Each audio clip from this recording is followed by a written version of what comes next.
Hello friend, માતા રાની food ચેનલમાં તમારું સ્વાગત છે. તો આજે આપણે બનાવવાનો છે એકદમ સરસ મજાનો બાળકો માટે નાસ્તો, એકદમ ક્રન્ચી અને અંદરથી સોફ્ટ એવો આજે આપણે બનાવવાનો છે સ્નેક. તો તમે વિડીયો જરૂરથી જોજો. તમને વિડીયો પસંદ આવે તો લાઈક જરૂરથી કરજો. ચેનલમાં નવા હોય તો ચેનલને સબસ્ક્રાઈબ કરજો. તો આજે તમે લઈને આવે છે એકદમ સરસ મજાની રેસીપી. તો જરૂરથી જોજો, કારણ કે આ ચોખાના લોટ અને ચણાનો એકદમ સરસ ક્રિસ્પી અને કરારો એવો નાસ્તો બનીને તૈયાર થાય છે.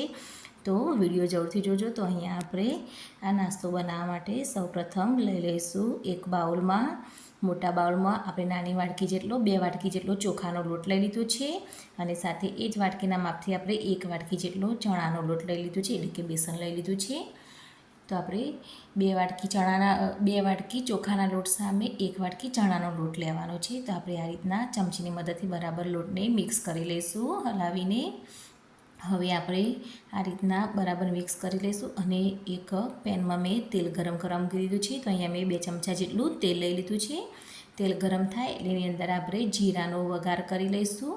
અહીંયા તમે મસાલા તમારા ટેસ્ટ પ્રમાણે વધારે કે ઓછા કરી શકો છો. તો અહીંયા મેં જીરું નાખી દીધું છે, સાથે 1 ચમચી જેટલા સફેદ તલ નાખી દીધા છે અને અડધી ચમચી જેટલો અજમો નાખી દીધો છે.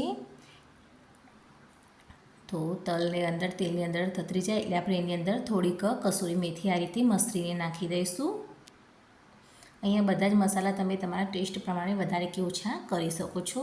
તો આ રીતે આપણે બરાબર તેલમાં મિક્સ કરી લઈશું મેથીને. હવે એની અંદર આપણે નાખી દઈશું અડધી ચમચી જેટલી હળદર. તો એકદમ સરસ એવો કલર પણ આવશે આપણા નાસ્તાની અંદર. તો આ રીતના આપણે હલાવીને અંદર 2 ગ્લાસ જેટલું પાણી નાખી દઈશું.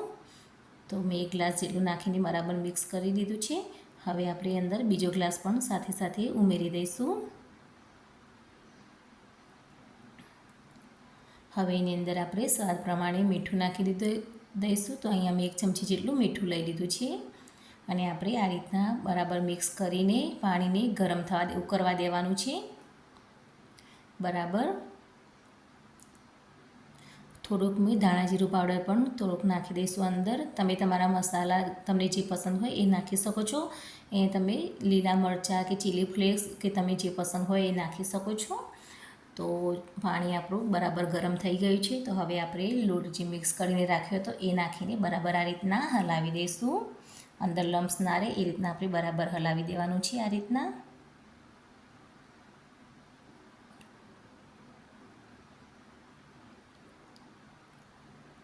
જો બાળકો માટે તમે ન બનાવતા હોય તો તમે અંદર લીલા મરચાં પણ એડ કરી શકો છો.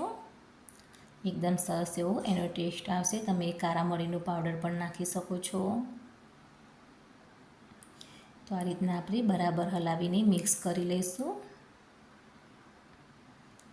હવે આપણે એને ઢાંકીને 5 મિનિટ માટે બફાવા દઈશું. ગેસની ફ્લેમ એકદમ ધીમી રાખવાની છે અને આપણે ઢાંકીને આ રીતના એને 5 મિનિટ માટે વરાળથી જ બફાવા દઈશું. તો 5 મિનિટ જેવું થઈ ગયું છે. તો હવે લોટ આપણો થોડોક વરાળથી થોડોક ઢીલો થયો હોય એવું થઈ ગયો છે. તો હવે આપણે એને આ રીતના હલાવીને એક ડીશમાં કાઢી લઈશું. હવે આપણે આ રીતના ડીશમાં કાઢીને એને ઠંડુ થવા દઈશું.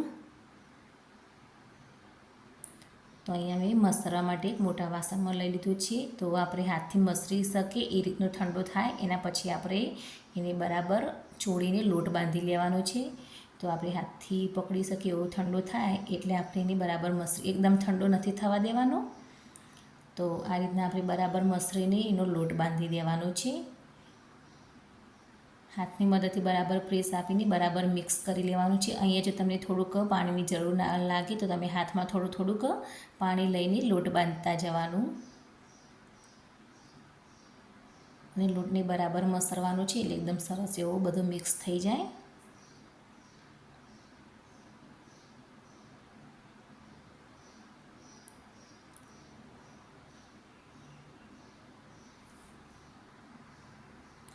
તો આપણો લોટ બંધાઈને તૈયાર થઈ ગયો છે. તમે જોઈ શકો છો એકદમ સરસ એવો.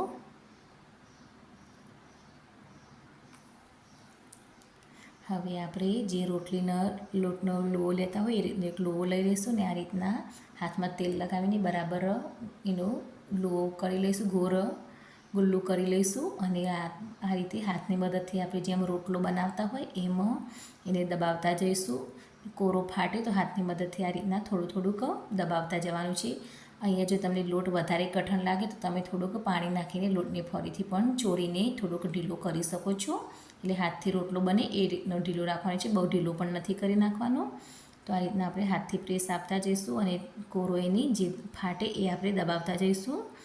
અને આ રીતના બરાબર એની આપણે રોટલો બહુ પાતળો નથી રાખવાનો, આપણે મીડિયમ સાઇઝનો રાખવાનો છે. તો તમે જોઈ શકો છો કે આ રીતના મેં ભાખરી હોય એ ટાઈપનું બનાવી કાઢ્યું છે.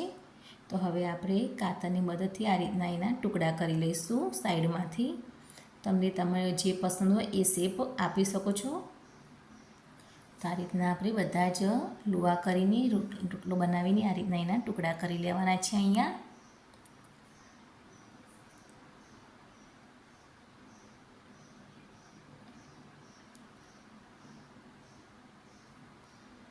તો હવે આપણે એને જોઈ શકો છો તમે એકદમ મીડિયમ સાઇઝના મેં રાખ્યા છે. તો તમે આ રીતના બનાવશો તો નાસ્તો પણ એકદમ આપણો સોફ્ટ બનીને તૈયાર થશે. ઉપરથી ક્રન્ચી અને કરારો અને અંદરથી એકદમ સોફ્ટ એવો બનશે. અને તેલ પણ આપણું ગરમ થઈ ગયું છે. તો હવે આપણે એની અંદર નાખી દઈશું બધા એકસાથે. અહીંયા તેલ આપણું બરાબર ગરમ થાય પછી જેની અંદર નાખવાનું છે. અને તળતી વખતે પણ ગેસની ફ્લેમ હાઈ જ રાખવાની છે. જો તમે ધીમો રાખશો તો અંદરથી આપણો ચોખાનો લોટ છે એટલે બધું જ છૂટું પડી જશે. એટલે ગેસ એકદમ તેલ આપણું ઠંડુ થવા દેવાનું નથી. તેલ ગરમ હોય એટલે જ આપણે તળવાનું છે એની અંદર. તો આ રીતના આપણે એને બરાબર તળી લઈશું. જો તમને હજી પણ વધારે ગોલ્ડન બ્રાઉન કલરના પસંદ હોય તો તમે વધારે કડક કરવા હોય તો થોડા વધારે એને કડક થવા દેવાના.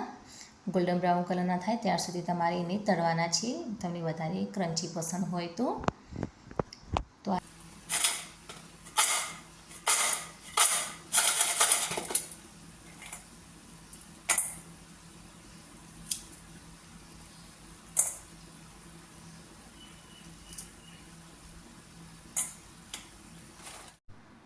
તો તમે જોઈ શકો છો કે એકદમ ક્રન્ચી અને કરારો એવો આપણો નાસ્તો બનીને તૈયાર થયો છે.